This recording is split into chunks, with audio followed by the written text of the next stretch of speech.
ایران کے وزیر خارجہ آج ایک روزہ دورے پر پاکستان پہنچ گئے۔ حسین امیر عبداللہیان نگران وزیر خارجہ جلیل عباس جیلانی سے ملاقات کریں گے۔ ملاقات کے بعد مشترکہ پریس کانفرنس بھی شیڈول۔ ایرانی وزیر خارجہ کی نگران وزیر اعظم، چیئرمین سینٹ اور عسکری قیادت سے بھی ملاقاتیں متوقع۔ ملاقاتوں میں حالیہ پاک ایران کشیدگی، کالعدم گروہوں کی پناہ گاہوں سے متعلق امور زیر بحث آئیں گے۔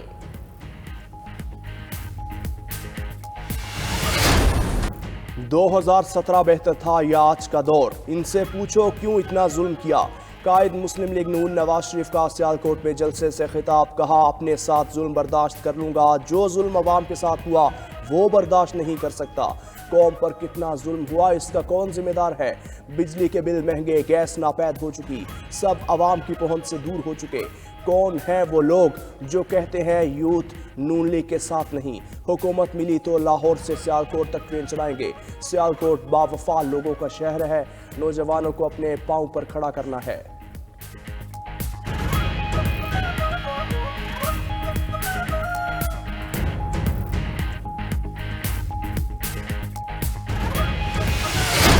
جماعت نے اپنا ہی ووٹ کا عزت کا نعرہ بھول کے وہی پرانی سیاست اپنائی ہے، اور وہ سمجھتے ہیں کہ وہ آج سے چوتھی بار وزیر اعظم بن چکے ہیں۔ کسی طریقے سے یہ شخص چوتھی بار بنا وزیر اعظم، یہ ملک اس کو وزیر اعظم مانے گا نہیں۔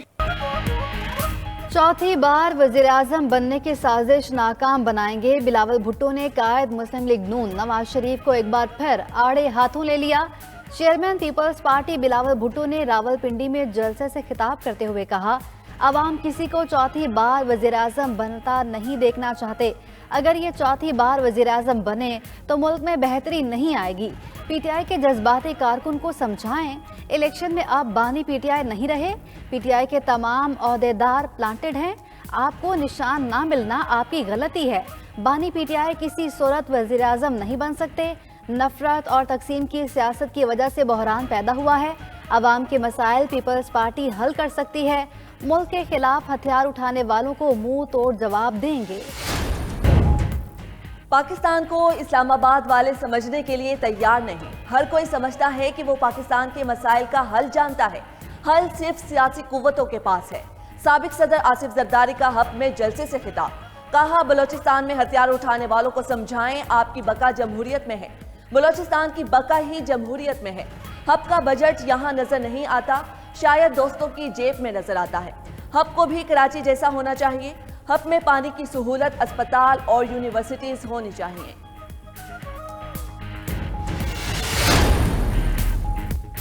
پاکستان تحریک انصاف کا اپنا انتخابی منشور کا اعلان، رہنما پی ٹی آئی بیرسٹر گوہر نے انتخابی منشور کا اعلان کیا، کہا شاندار پاکستان، خراب ماضی سے چھٹکارا ہمارا منشور ہے۔ پی ٹی آئی آئینی ترمیم لائے گی، وزیر اعظم کا انتخاب براہ راست عوام کے ووٹوں سے ہوگا، اسمبلیوں کی مدت 4 سال تک محدود کریں گے۔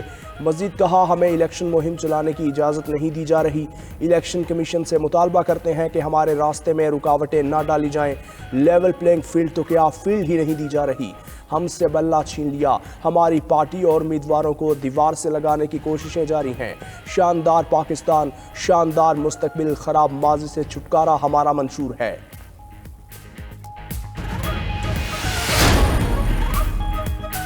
نواز شریف چوتھی بار وزیر اعظم بنیں گے اور ترقی کا سفر دوبارہ شروع کریں گے۔ صدر مسلم لیگ نون شہباز شریف کا سیالکوٹ میں جلسے سے خطاب، شہباز شریف نے بلاول بھٹو کو فٹ بال میچ کا ریفری قرار دیا، کہا ایک سیاسی مہربان کبھی کسان کارڈ کبھی مزدور کارڈ نکالتے ہیں، 8 فروری کو عوام کا سمندر ان کو یلو کارڈ دکھا کر میدان سے باہر کر دے گا۔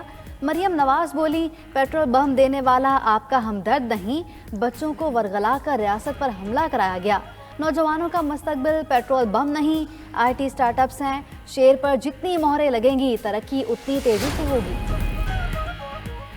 ریاست مدینہ جیسی بڑی باتیں کر سکتا ہوں مگر زمینی حقائق کا علم ہے، سربراہ جے یو آئی مولانا فضل الرحمان کا سکڑ میں انتخابی جلسے سے خطاب، بولے ہم حقوق، بہتر معیشت، اسلامی نظام اور ترقی کی جنگ لڑ رہے ہیں، ملک اور ہماری معیشت کو سہارا دینے کے لیے کوئی نہیں، ایسے لوگوں کو لایا گیا جنہوں نے پاکستان کی شناخت خراب کرنے کی کوشش کی، باہر سے لا کر ہم پر فتنے مسلط کیے جائیں تو کوئی لڑے نہ لڑے جے یو آئی سامنے کھڑی ہوگی، آج مکافات عمل کا شکار ہیں تو ان کے لیے ہمدردی کی باتیں ہو رہی ہیں۔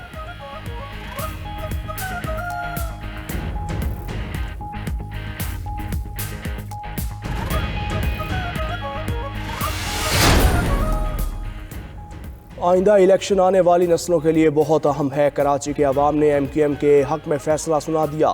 سربراہ ایم کیو ایم پاکستان خالد مقبول صدیقی کا انتخابی جلسے سے خطاب، کہا عوام کو ووٹ دینے کے ساتھ اس کی حفاظت بھی کرنا ہوگی۔ جماعت اسلامی کے بنیر پر ایم کیو ایم کے نعرے درج ہیں، یہ ہماری حق پرستی کی جدوجہد کی کامیابی ہے۔ مصطفیٰ کمال بولے، Bilawal Bhutto M Q M کے بغیر وزیر اعظم نہیں بن سکتے۔ مخالفین کے پروپیگنڈے دھرے رہ گئے، عوام کو ایم کیو ایم سے دور کرنے کی سازشیں دم توڑ گئیں، شہر کا مینڈیٹ چرانے کی کوششیں ضائع ہو گئیں۔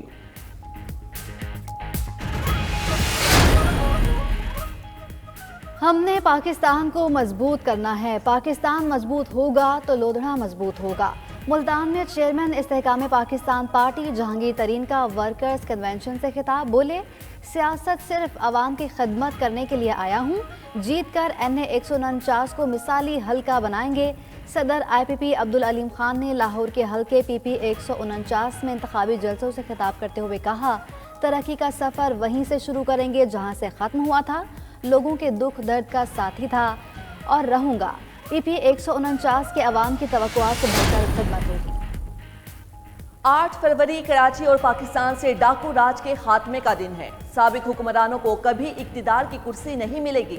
امیر جماعت اسلامی سراج الحق کا کراچی میں جلسے سے خطاب، بولے 3 بار وزیر اعظم رہنے والا ایک اور باری چاہتا ہے۔ شہزادہ کہتا ہے مجھے وزیر اعظم بنایا جائے، سن لو تمہاری باری کبھی نہیں آئے گی۔ ظالموں اور جاگیرداروں کی باری ختم ہو گئی، اب عوام کی باری ہے۔ نواز شریف اپنے بیانیے ووٹ کو عزت دو سے دستبردار ہو گئے۔ پاکستان کو نواز نہیں، امن کی ضرورت ہے۔ سپریم کورٹ میں ایف آئی اے کی جانب سے صحافیوں کو ہراساں کرنے سے متعلق از خود نوٹس کیس کی سماعت آج ہوگی۔ چیف جسٹس قاضی فائز عیسیٰ کی سربراہی میں 3 رکنی بینچ سماعت کرے گا۔ رجسٹرار سپریم کورٹ آفس نے کاز لسٹ جاری کر دی۔ ڈی جی ایف آئی اے اور آئی جی اسلام آباد کو نوٹس، اٹارنی جنرل آفس اور ایڈوکیٹ جنرل اسلام آباد کو بھی نوٹس جاری کیے گئے۔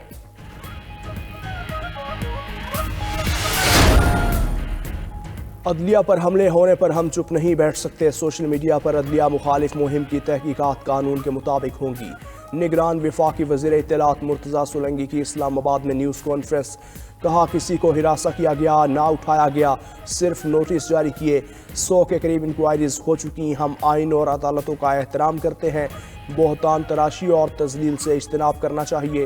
جے آئی ٹی اپنا کام جاری رکھے ہوئے ہے، قانون سازی پارلیمان کا اختیار ہے، کسی کو نوٹس دینا متعلقہ اداروں کا اختیار ہے۔